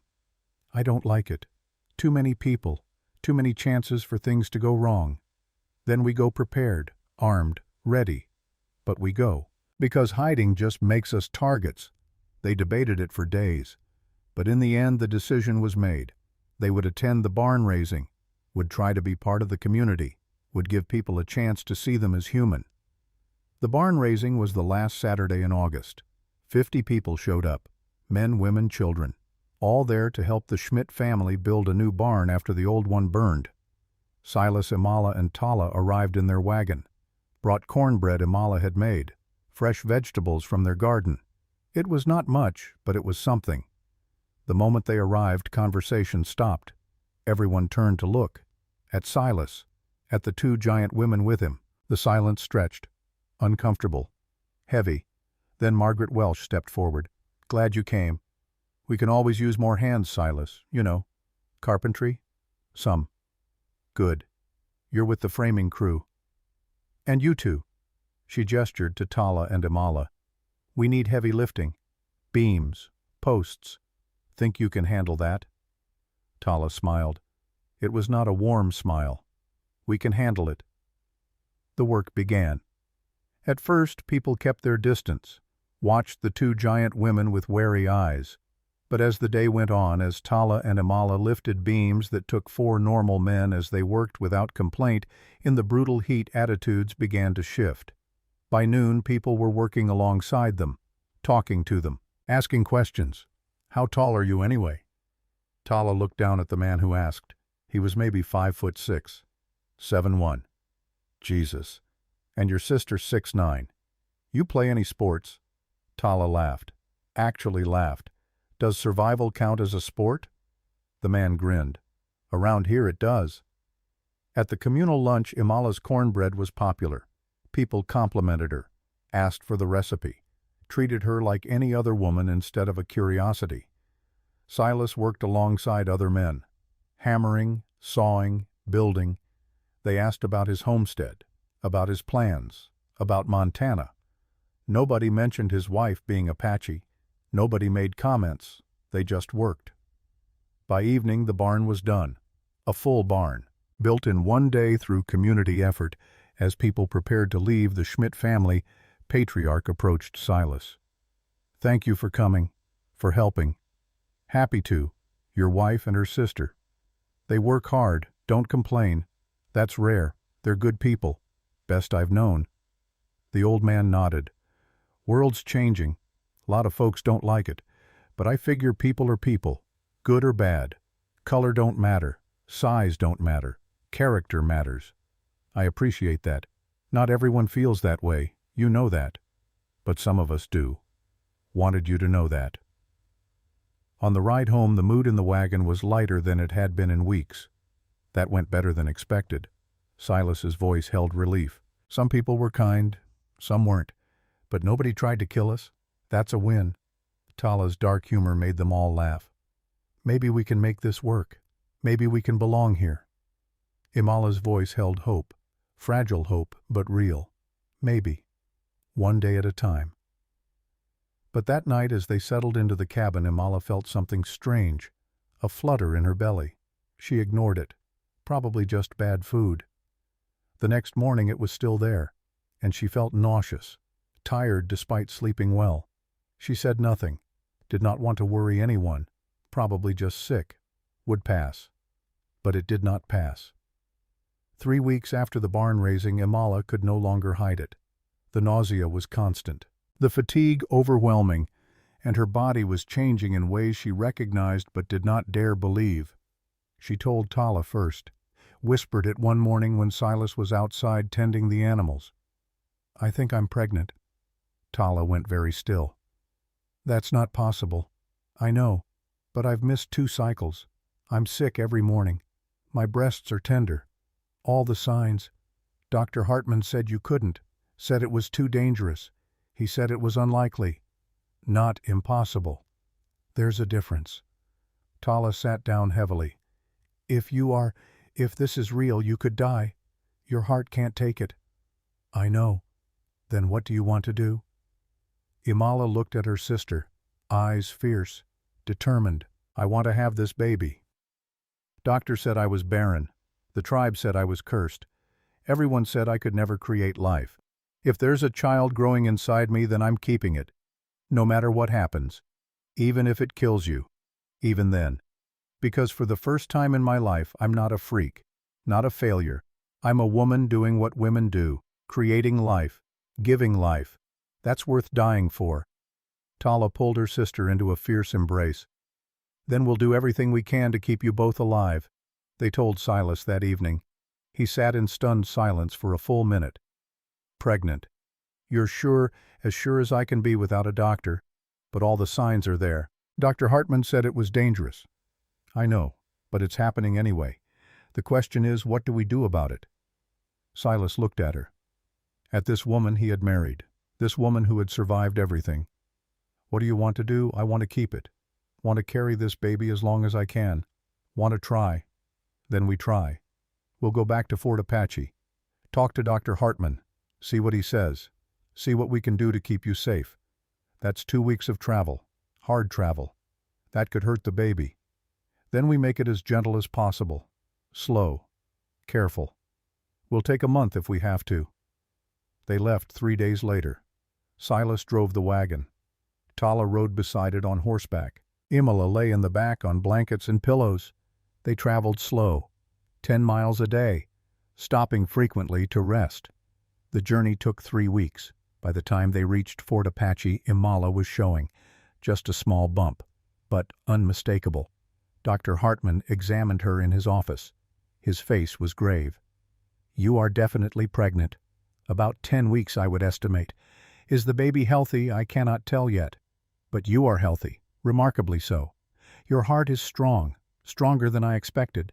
Perhaps the physical work on the homestead has strengthened it. But it's still dangerous. Very dangerous. The bigger the baby grows, the more strain on your heart. Most women your size who attempt pregnancy do not survive childbirth. The statistics are grim. But some survive. Some. Very few. But some. Then I'm trying. Whatever it takes." Dr. Hartman removed his glasses, rubbed his eyes. "I admire your courage. But I must be honest. Even with the best care, your chances of survival are perhaps 30%. The baby's chances are even lower. 30% is better than 0. That is true. What can we do to improve the odds? Rest. No heavy work. Good food. Monitor your heart regularly. At first sign of problems, complete bed rest. And pray. Pray very hard." They stayed at the fort for 2 weeks while Dr. Hartman monitored Imala daily. Her heart remained strong. The baby seemed to be developing normally, but he was cautious. "You must return here in your 7th month. The last 2 months you need to be here, where I can watch you constantly, where I can intervene if necessary. We'll be back." They returned to the homestead. Imala was forbidden from heavy work. She cooked, sewed, tended the garden lightly, but no lifting, no long hours in the sun, no stress. Tala and Silas took over all the hard labor, building, plowing, harvesting. They worked from dawn until dark, exhausting themselves so Imala could rest. The neighbors noticed. "Margaret Welsh came by. Heard your wife's expecting. Word travels fast. Always does. How's she doing?" "Good. Tired. Doctor says it's dangerous, but she's determined. Can I help? I've birthed 5 children. Helped with dozens more." "I know pregnancy." Imala appeared in the doorway. "I'd appreciate any help you can offer." Margaret came by twice a week after that, brought herbs, tea, advice. She treated Imala like any other pregnant woman, not a curiosity, not a medical oddity, just a woman carrying a child. It helped, more than medicine, more than anything. The pregnancy progressed. 12 weeks, 16 weeks, 20 weeks. Against all odds, Imala was thriving. The baby was growing. Her heart was holding. At 20 weeks, she felt the baby move for the first time. A flutter, a kick, proof of life inside her. She cried, sobbed actually. Years of being told she was barren, years of being beaten for failing to conceive. And now this miracle. Silas held her while she cried. Tala held her. They all cried together, grateful, terrified, hopeful. But trouble was coming. They did not know it yet. But it was coming. Dutton had not forgotten about them, had not forgiven. All summer he had been gathering support, talking to people, spreading poison. Those Indians are breeding now. Soon there'll be more of them, taking our land, taking what's ours. Most people ignored him, but some listened. Fear is a powerful tool, and Dutton knew how to wield it. In late October, as Imala entered her 6th month, Dutton made his move. 10 men rode onto Silas's property, armed, angry. Dutton led them. Silas was in the barn. Tala was splitting wood. Imala was inside the cabin. Granger. "Get out here." Silas emerged from the barn, rifle in hand. Tala moved to stand beside him, axe still in her grip. "What do you want, Dutton?" "Want you gone. Want your Indian wife gone. Want that half-breed baby gone before it's born. You got no right to tell me what to do on my own land. I got every right. This is white man's territory. We don't need your kind here. My kind, I'm a white man, a veteran, a taxpayer. I got more right to be here than you do. But your wife don't. And that thing growing inside her sure as hell don't." Tala stepped forward, all 7 feet of her, axe held ready. "Call my sister's baby a thing again. I dare you." Dutton's men shifted nervously.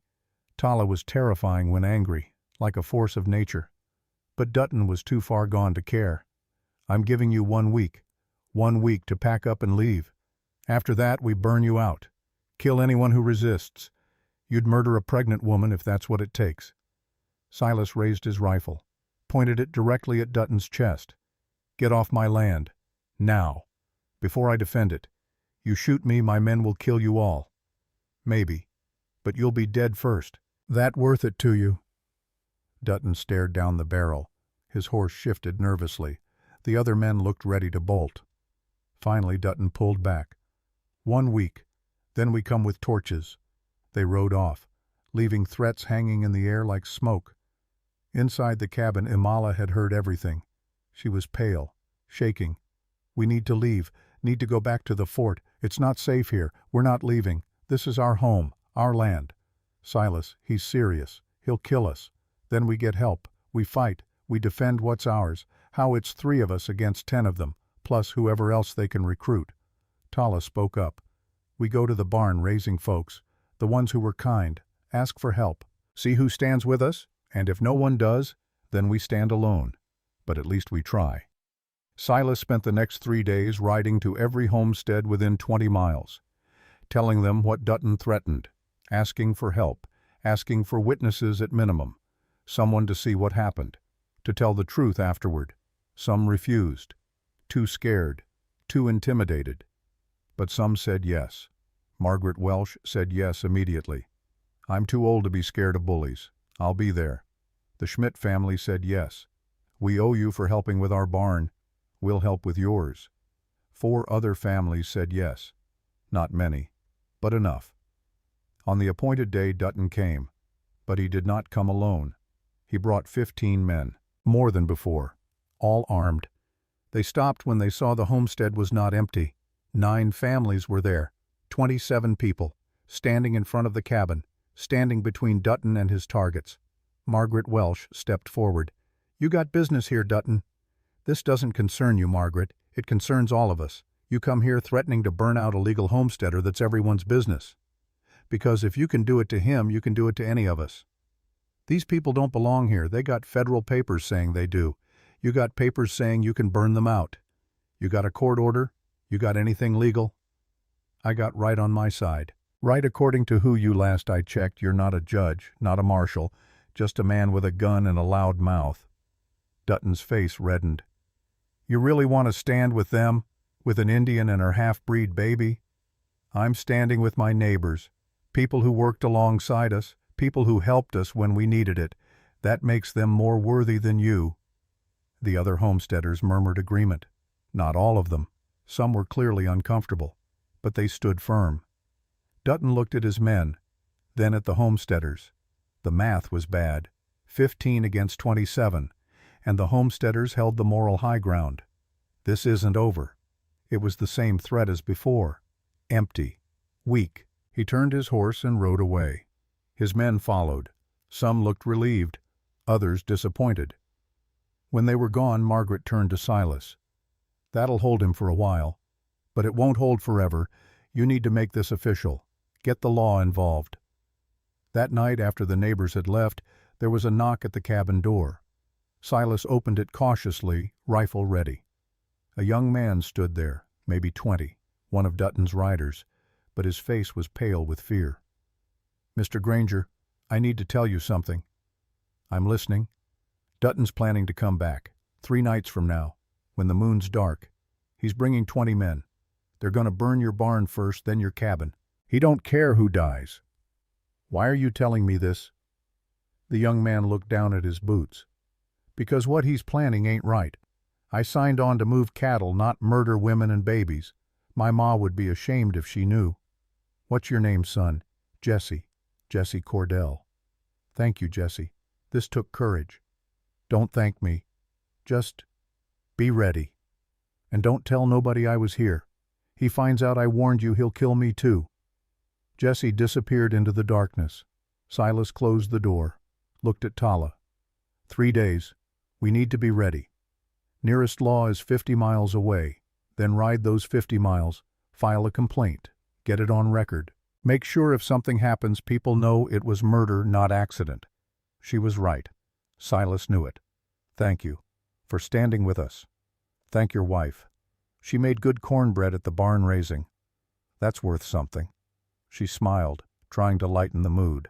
But they all knew. This was not over. Just delayed. That night, Imala went into early labor. It was too soon. She was only 6 months along. The baby was not ready. She was not ready. The pain started around midnight. Cramping, bleeding, panic. Tala rode through the darkness to get Margaret. Silas stayed with Imala, held her hand, whispered encouragements he did not believe. Margaret arrived within an hour. Took one look and her face went grim. She's in labor, real labor. If the baby comes now, it won't survive. What do we do? Try to stop it. Bed rest, herbs, prayer. They tried everything. But the contractions kept coming, stronger, closer together. By dawn it was clear. The baby was coming whether they wanted it to or not. We need Dr. Hartman. We need help. He's 2 weeks away. We don't have time. Then what do we do? Margaret looked at Silas. At Tala. Her expression was grave. We deliver this baby. We hope for the best, and we prepare for the worst. Imala was in labor for 18 hours. 18 hours of pain and blood and fear. The cabin became a nightmare. Screaming, praying, desperate attempts to keep both mother and baby alive. At hour 16, as Imala's screams reached a crescendo, they heard it. Horses, many horses, approaching fast. Tala grabbed her rifle, moved to the window. It's Dutton, 20 men, just like Jesse said. Silas looked at Margaret. Can you handle the berth alone? I'll manage. Go, protect your home. Silas and Tala stepped outside. The cabin behind them filled with Imala's screams. The night ahead filled with approaching riders. Dutton's voice carried across the darkness. Tonight you burn Granger. Then from the tree line came another sound. More horses, dozens of them. Margaret Welsh rode in front, leading every family from the barn raising. 40 people, all armed. She called out, You want to burn them, Dutton? You burn through us first? Dutton looked at his 20 men, looked at the 40 defenders, did the math. This ain't over. Yes, it is. Marshal Tucker's riding up from Rawlins right now with arrest warrants. You're done. Dutton and his men wheeled their horses and fled into the night. Inside the cabin, a baby's first cry split the air. Silas and Tala ran back inside. Tala held her sister's hand, squeezed so hard Imala's bones ached, but Imala squeezed back just as hard. Silas paced, useless, helpless, hating that he could do nothing. Margaret worked, coached, encouraged, her hands steady even as her heart raced. Finally, as the sun was setting on the second day, the baby came. Tiny, impossibly small, blue and silent. Margaret held the infant. A girl. She was not breathing. No. No, no, no. Margaret worked frantically, cleared the airways, rubbed the chest, breathed into the tiny mouth. Nothing. Then impossibly miraculously, a gasp, a cough, a thin wail. The baby was alive. She's alive. Oh God, she's alive. Margaret wrapped the infant quickly, placed her on Imala's chest, skin to skin, warmth to warmth. Imala looked down at her daughter. This tiny, perfect, impossible thing, this miracle. She cried. Everyone cried. But the relief was short-lived. Imala was bleeding. Too much blood. Way too much. Margaret packed cloths, applied pressure, but the bleeding would not stop. Silas, I need help. I can't stop this. Silas moved to Margaret's side, followed her instructions, but he could see it in her eyes, see the truth she would not say. Imala was dying. Tala saw it too. She moved to her sister's side, took her hand. Imala, stay with us. Stay awake. But Imala was fading, her skin going pale, her breathing shallow. She looked at Silas, managed a weak smile. Take care of her. Take care of our daughter. Tell her about me. Tell her I chose her. Tell her she was worth everything. You're going to tell her yourself. You're going to be fine. I'm not. We both know it. But that's okay. I got what I wanted. I got to be a mother. Even if just for a moment. That's more than I ever hoped for.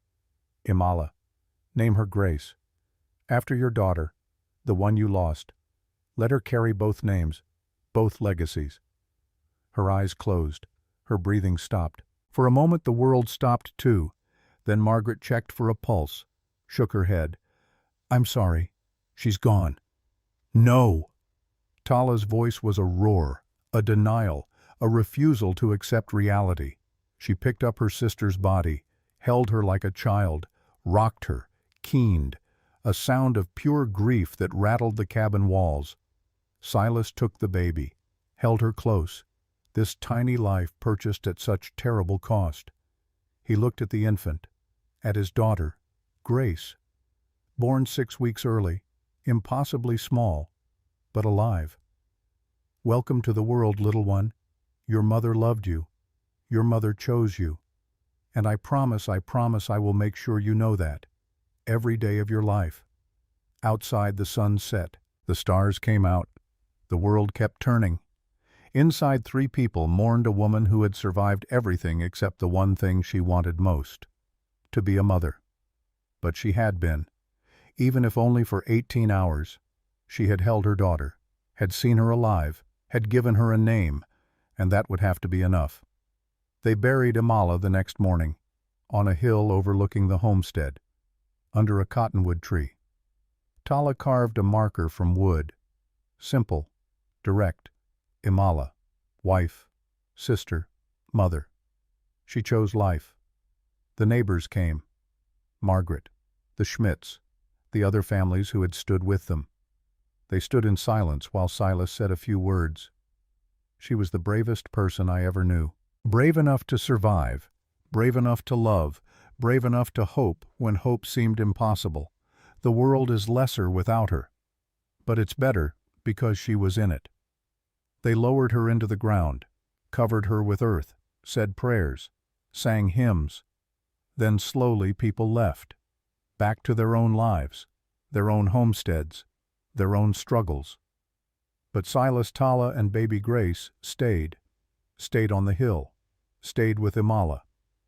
As the sun touched the horizon, 2 riders approached up the hill. Marshal Tucker from Rawlins, and beside him in chains, Dutton. The marshal dismounted, removed his hat. "Mr. Granger, Mrs. Granger." He nodded to Tala, acknowledging her as family. "I'm sorry for your loss. Margaret Welsh told me what happened. Told me this woman died bringing life into the world while this man was trying to take life away." He turned to Dutton. "You got anything to say? Any defense?" Dutton spat on the ground but said nothing. Marshal Tucker shook his head. "Attempted arson, terroristic threats, conspiracy to commit murder of a pregnant woman. Judge will give you 20 years minimum, maybe hang you." He looked at Silas. "I also brought this." He handed over a document. Official. Stamped. "Your homestead claim is now fully registered and protected under federal law. Captain Morrison from Fort Apache sent a letter testifying to your character and your wife's legal status. Nobody can challenge your claim now, not ever." Silas looked at the paper, at the grave, at baby Grace sleeping in Tala's arms. "She died a free woman, on her own land." "Yes, sir, she did. And that baby there is a legal citizen, born on sovereign homestead land. She's got all the rights any child in this territory has." The marshal remounted. "We'll be going now. Dutton's got a cell waiting." As they rode away, Dutton looked back one last time, his face full of impotent rage. But his war was over. Silas turned to Tala. "It's done. It's finally done." Because leaving felt like abandoning her, and they had promised to never do that. Finally, as the sun began to set, Tala spoke. "We should go. The baby needs to be inside, needs warmth." They walked back to the cabin, Tala carrying Grace, Silas walking behind, broken, lost, but moving forward because stopping meant dying. Inside they sat together, looking at this tiny infant who had cost so much. "What do we do now?" Tala's question hung in the air. "We keep going. We raise her. We make this homestead work. We prove her mother's sacrifice meant something. How, one day at a time. Like always." Tala looked at the baby, reached out and touched her tiny hand. Grace's fingers wrapped around Tala's pinky, a grip surprisingly strong. She has her mother's strength. Yes, and she'll need it. This world doesn't make things easy for people like us. Then we'll make sure she's ready. Make sure she's strong enough to survive it. Outside, the prairie stretched endlessly, harsh, beautiful, unforgiving. But it was theirs, bought with blood and loss and courage, and they would keep it. For themselves, for Grace, for Amala's memory. They would keep it no matter what came next, because that was what survivors did. They survived, and they honored the ones who did not. The cabin grew quiet. The baby slept, and 2 people sat in the darkness, grieving, healing, beginning again, together, always together, because that was the only way forward. Epilogue. Wyoming Territory, August 1887. 3 years had passed since that terrible night. 3 years since Imala had chosen life over survival. The homestead had grown. 2 more rooms added to the cabin. A proper barn with 12 dairy cows. 40 acres of wheat turning gold under the summer sun. The garden overflowed with vegetables. Chickens scratched in the yard. Grace was 3 years old now, a small girl with her mother's dark eyes and black hair. She ran through the grass chasing butterflies, her laughter ringing like bells across the prairie. Tala stood at the fence watching her niece play. She was 32 years old. The doctors had said she wouldn't live past 30. But here she was, still strong, still alive. Working the land had strengthened her heart, made her body powerful in ways the poisoned water never could. Silas walked up beside her carrying a letter. His hair was grayer now, but his eyes were clearer than they'd been in 20 years. "It's from Philadelphia. From Eliza." Tala looked at him. "Your ex-wife. She says Grace, my first Grace, wants to meet me. She's 16 now. Wants to know her father. Eliza says she's ready to hear the truth, to understand what I did and why I did it. Will you go?" "We'll go. All of us. Little Grace should meet her big sister. And Eliza. She deserves to see that I kept my promise, that I became a better man." Tala smiled, a real smile, the kind she never thought she'd have again. "Look at us. 2 outcasts and a half Apache child. We made it work. More than work. We made it home." Margaret Welsh rode up the path, a basket balanced on her saddle. "Brought you some preserves, and news the territorial governor's coming through next month. Wants to meet the famous homesteaders who stood up to Dutton. Word spread all the way to Washington about you folks." Silas shook his head, smiling. "We're not famous. We're just people who refuse to quit. That's what makes you famous." After Margaret left, Silas and Tala walked up to the hill where Imala rested under the cottonwood tree. Little Grace toddled between them, holding both their hands. The wooden marker Tala had carved still stood strong. Imala Granger, wife, sister, mother. She chose life. Wildflowers grew around the grave now, seeds carried by wind and planted by rain, yellow and purple blooms dancing in the breeze. Grace pulled free and ran to the grave. She couldn't read yet, but she knew this place. They came here every week. She touched the wood gently the way Tala had taught her. "Hi, Mama." Silas knelt beside his daughter. "You know what your mama did, Grace?" The little girl shook her head. "She was the bravest person I ever knew. The world told her she was wrong, that she was cursed, that she'd never have a family or a home or anything worth living for. And you know what she did? What? She chose you. She chose to prove everyone wrong. She chose to give you life, even though it meant giving up her own." Grace thought about this with the deep seriousness only 3-year-olds can manage. She was a warrior. Tala spoke, her voice thick with emotion. The greatest warrior who ever lived, because she didn't fight with weapons. She fought with hope. They stood together on that hill, 3 generations bound by blood and choice. Below them the homestead stretched out in all directions. Their land, their home, bought with courage and sacrifice and love. Silas looked at the setting sun painting the prairie gold and red. 20 years ago he had stood at the edge of trees and watched people burn. But he had opened a door in a snowstorm, made a different choice, stood his ground when it would have been easier to run. And that choice had led here, to this hill, to this family, to this moment of peace, hard-won and well-earned. Tala spoke quietly. "Do you think she knows that we made it, that we kept Grace safe?" Silas looked at the grave, then at little Grace picking wildflowers. "I think she knows. I think she sees us every day, in the sunrise, in the wheat growing, in her daughter's smile." Grace ran back to them, hands full of purple flowers. "For Mama." She placed them carefully on the grave. The 3 of them stood in silence as the sun set. Then, as the first stars appeared, they walked back down the hill together. Back to the cabin where lamplight glowed warm in the windows. back to the home they had built from nothing but determination and hope. Behind them, the flowers lay on Imala's grave. The wind carried their scent across the prairie, and somewhere in the space between earth and sky, a woman who had chosen life watched over those she loved. The homestead would stand for generations. The story would be told and retold about the rancher who opened his door, about the giant women who refused to die, about the baby born from sacrifice.